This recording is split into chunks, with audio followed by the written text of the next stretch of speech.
It is 1938. In Washington, our military leaders, well aware of the growing tension in the Pacific, are proposing to a disturbed Congress the development of the defenses of Guam.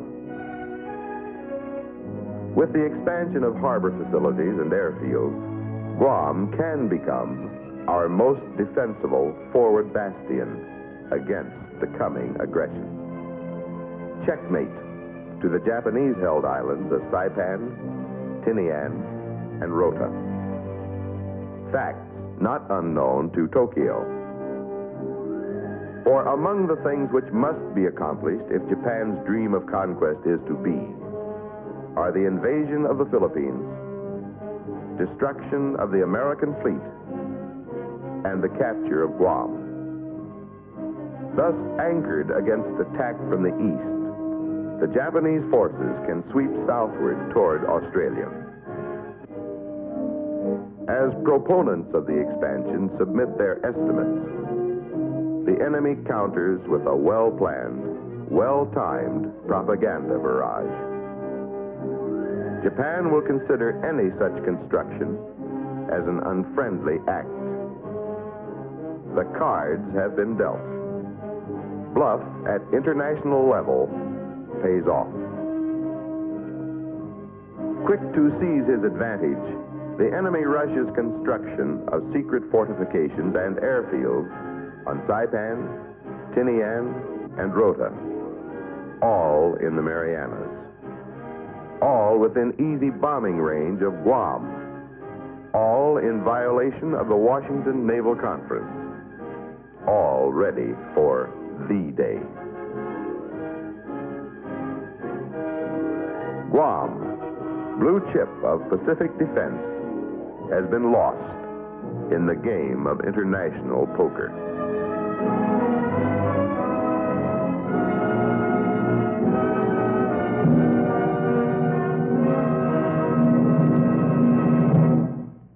The history of Guam is synonymous with unpreparedness.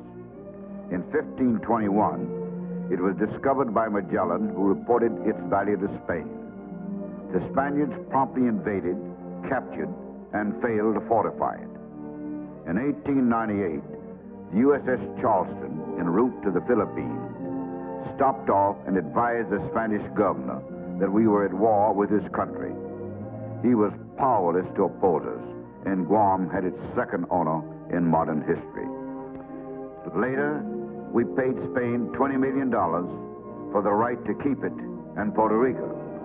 But history repeated itself.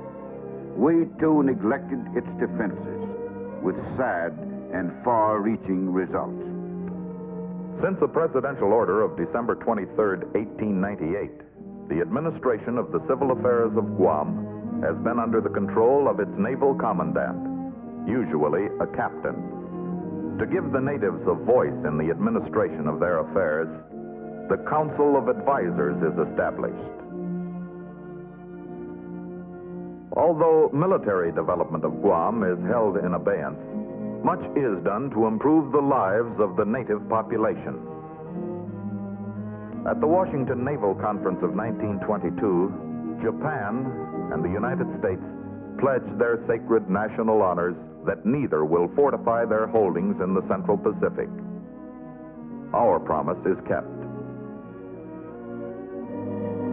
The only troops stationed on the island are those of the tiny Marine garrison who, together with the militia force of native Chamorros, compose Guam's entire defensive strength.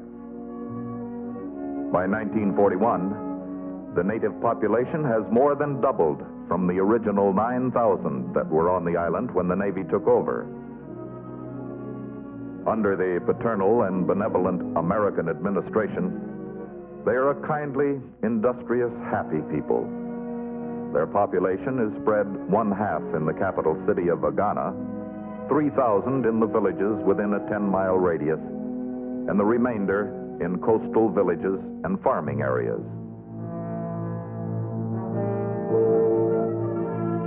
But to most Americans of the 1930s, Guam is a faraway outpost, the center of cable communications, a clipper stop on the way to Manila. To the Japanese High Command, it is the only base save Pearl Harbor which can pose a direct threat to their coming Pacific operations. On December 8, 1941, Japan makes her move. The only weapons larger than a .30 caliber available to the garrison are the anti-aircraft guns of the minesweeper USS Penguin. She is the first target.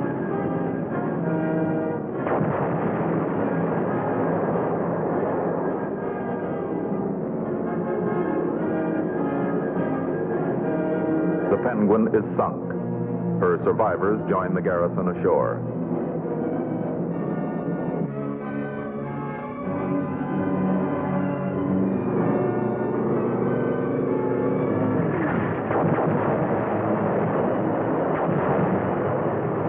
The attack continues through the daylight hours. 80 Guamanians of the Insular Force Guard muster in Agana to protect the government buildings against the anticipated land attack. The 28 Marines of the Insular Patrol man their posts throughout the island. On Orote Peninsula, the 6 officers, 1 warrant officer, and 118 enlisted Marines, the complement of the Marine Barracks Sume under Lieutenant Colonel McNulty, take positions in the butts of the rifle range on the Marine Reservation. The defenders of Guam, all 655 of them, face toward the sea. Face toward invasion. Face toward 5,900 Japanese. Rather than jeopardize the lives of the civilians in the face of overwhelming odds, the island commander surrenders the island to the Japanese naval commander shortly after 0600, December 9th. Guam has fallen in mere hours. At first, the Japanese make an effort to gain the friendship of the Guamanians. Their first antagonistic move is to change the name of the island. Further dictums are forthcoming. Schools will teach Japanese instead of English. Strict rationing will be instituted. Entire families will be punished for any disobedience of the individual.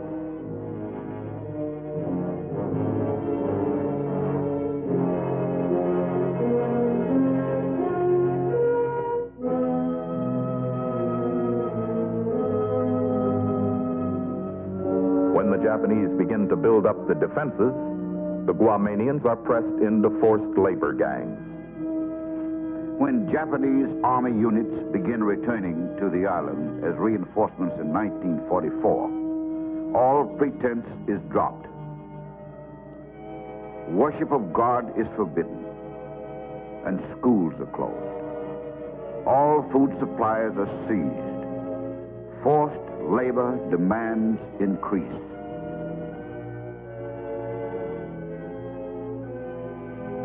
On a starvation diet. And no diet for those too aged or weak to wake. Finally, all people living in the military area are ordered from their homes, sent inland to the concentration camps.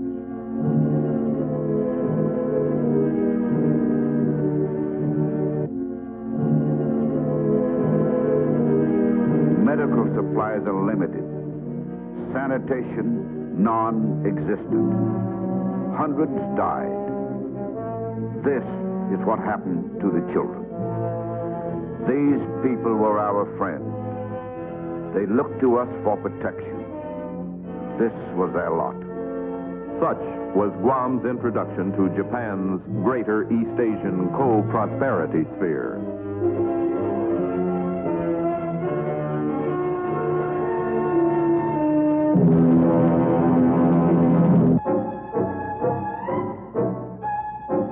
It is the early spring of 1944. By now, our Pacific campaign was well underway. Guadalcanal, the Solomon, New Britain, the Gilberts,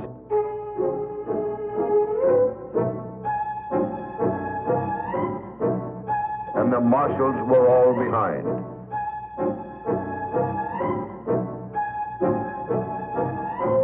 We were ready for the first major reconquest of Japanese-held American territory.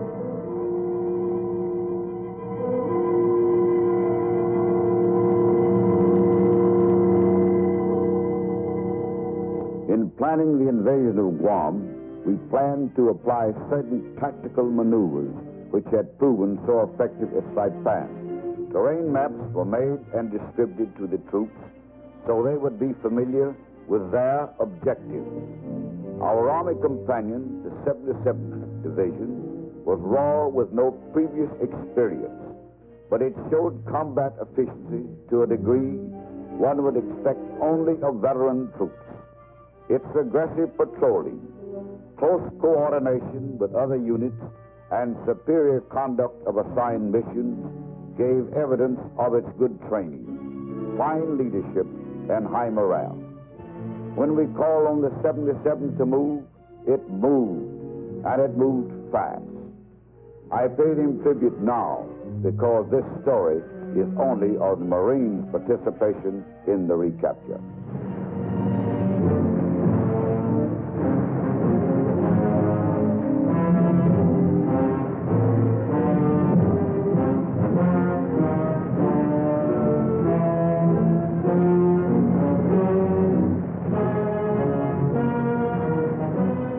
The 3rd Division lands north of Opera Harbor.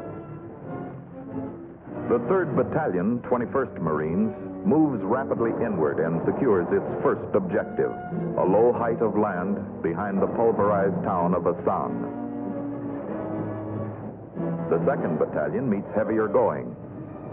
Heat and long shipboard confinement have taken their toll of physical stamina, but they will not be stopped.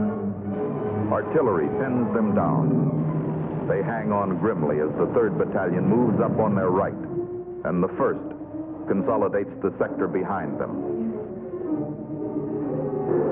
The 9th Marines on the extreme right accomplish their several objectives by carrying forward, establishing the right perimeter beyond the beach area, securing Habras Island, and extending the right flank of the causeway.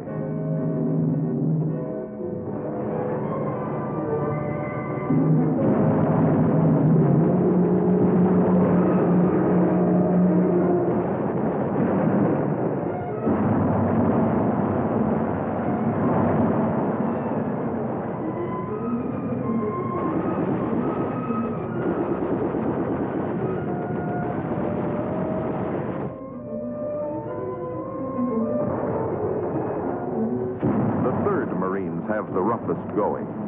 Machine guns and emplacements on the forward and reverse faces of Shonito Cliff produce withering fire.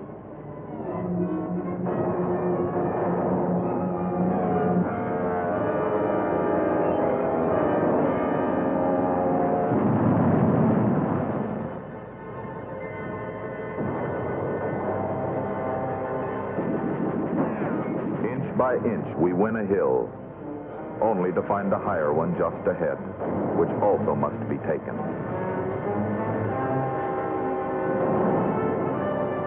As perimeters expand, the lines grow thin. Requests for reinforcements are denied because of the strong resistance being met by the Southern forces. At night, shore parties, pioneers, engineers, bandsmen, cooks, wandering sailors, anyone who can be collected, is used for night security. The Japanese were unpredictable. Their attack of D+5 was carefully planned and organized.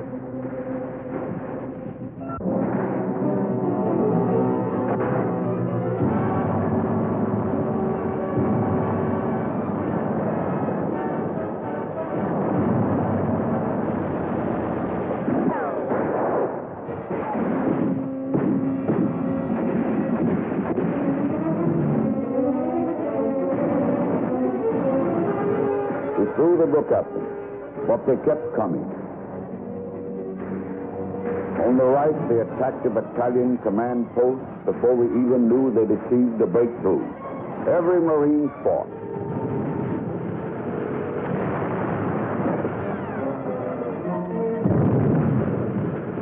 Our crooks are fighters first, and crooks second, so they grabbed their weapons. Service troops rolled hand grenades down on the enemy. Everyone fought. The 1st Provisional Brigade, under the command of Brigadier General Lemuel C. Shepard, Jr., has landed between the village of Agat and Bangui Point. Bangui Point is well named. We lose 20 Amtraks to enemy fire.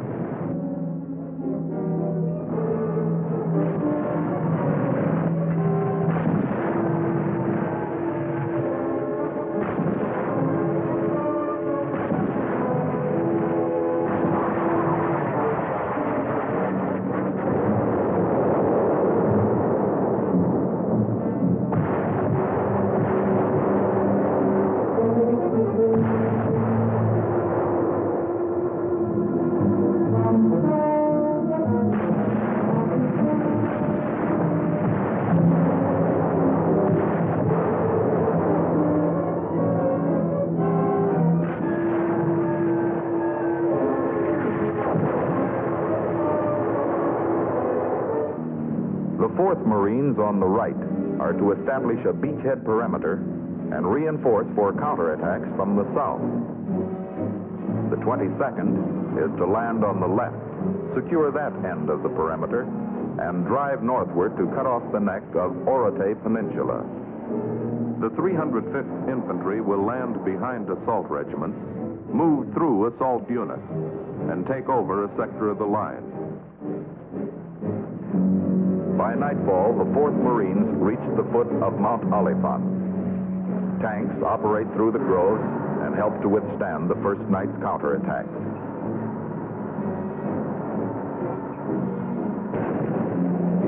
They drive us off hill number 40.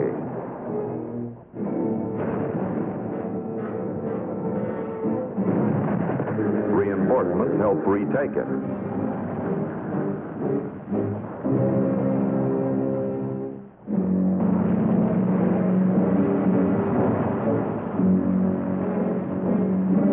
Costly, slow. They have well-prepared positions and deep. The front over which we must advance is narrow, bounded on the right by the cliffs, on the left by the sea.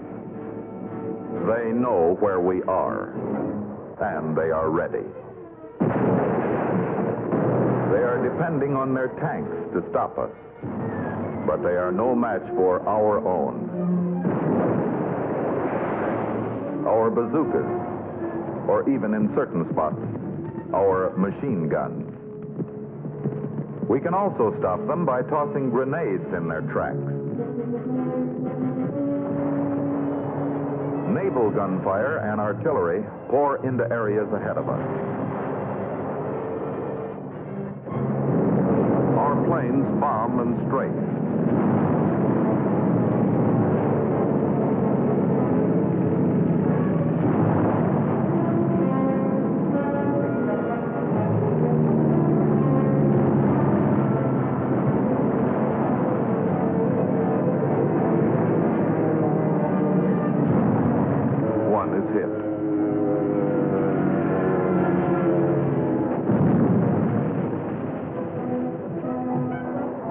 Parachutes to safety.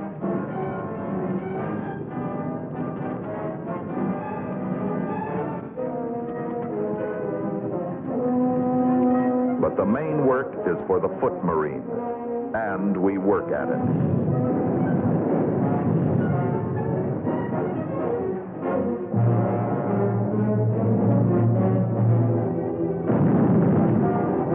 For 6 days we work at it.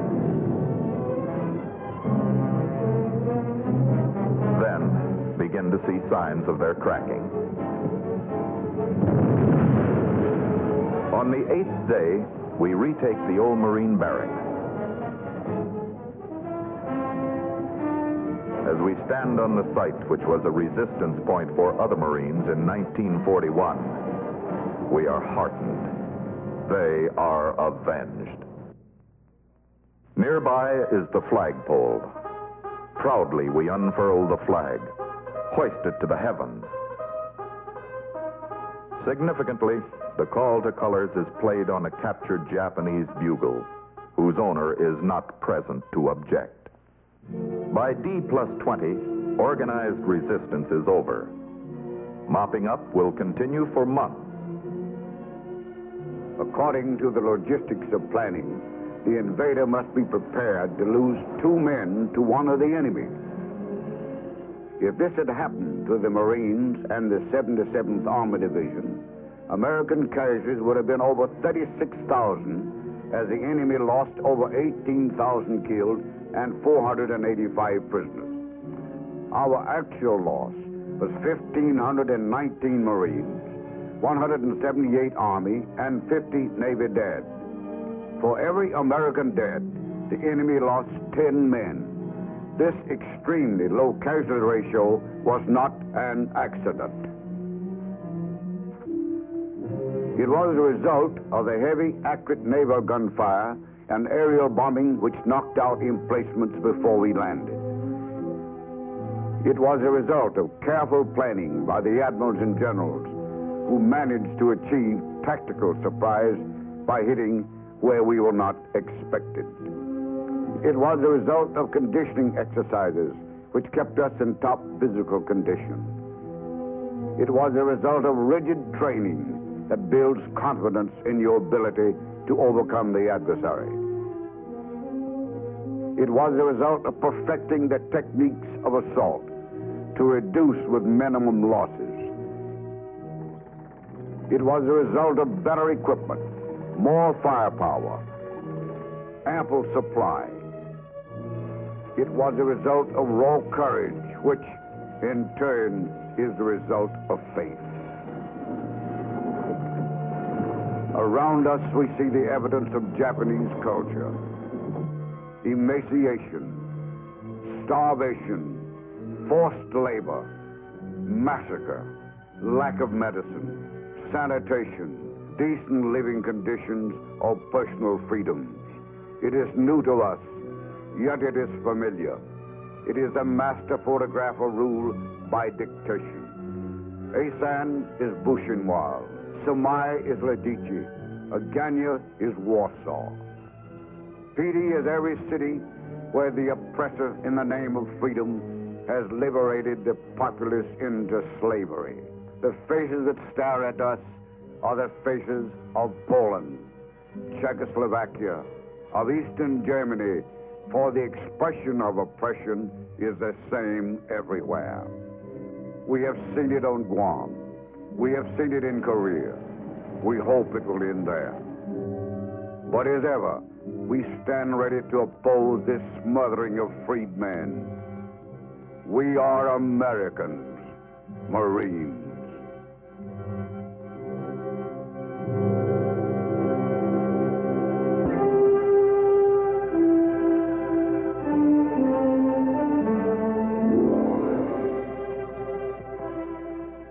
These are the contestants.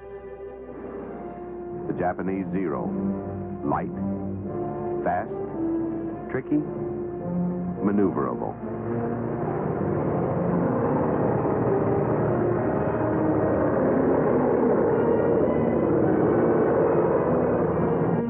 The American F-2A. Heavy, slow, stodgy, tied to a string. This, one nation's product for aggressive intent.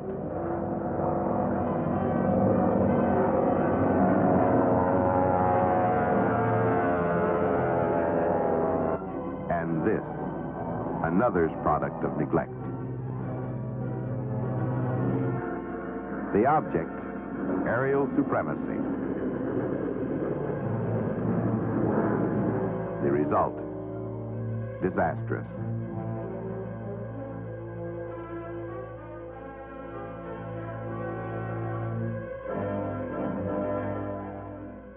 A plane can be designed in weeks, built in months.